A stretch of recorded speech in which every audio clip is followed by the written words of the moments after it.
জাতির সাথে সবচেয়ে গুরুত্বপূর্ণ বিষয়ের আমাকে যে 2 মিনিট সময় দেওয়া হয়েছে এটি অপ্রতুল। আমি মাননীয় স্পিকারের কাছে আবেদন জানাবো এই বিষয়ে টাইম কনস্ট্রেন্ট না করে আমরা আমাদের বক্তব্যটা যেন উপস্থাপন করতে পারি।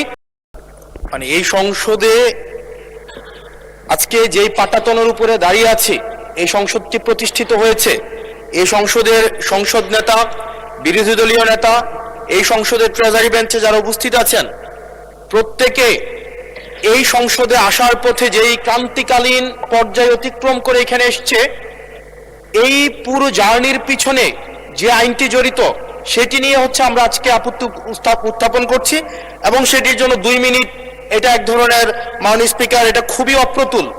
আমরা এই সংসদে বিভিন্ন বিষয়ে প্রশংসা, এই সংসদে বিভিন্ন বিষয়ে অনেক সময় অপচয় হয়, কিন্তু জাতির সাথে সবচেয়ে গুরুত্বপূর্ণ বিষয়ের আমাকে যে 2 মিনিট সময় দেওয়া হয়েছে এটি অপ্রতুল।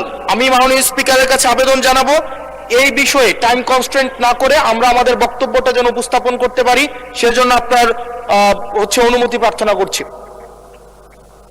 মাননীয় সদস্য, সাধারণত আপত্তি উত্থাপন আগে সংসদগুলোতে 2 মিনিটে দেওয়া হতো, তবে আপনি যেহেতু বলেছেন আপনি আরো 2 মিনিট বলেন, 4 মিনিটের মধ্যে বক্তব্য শেষ করবেন।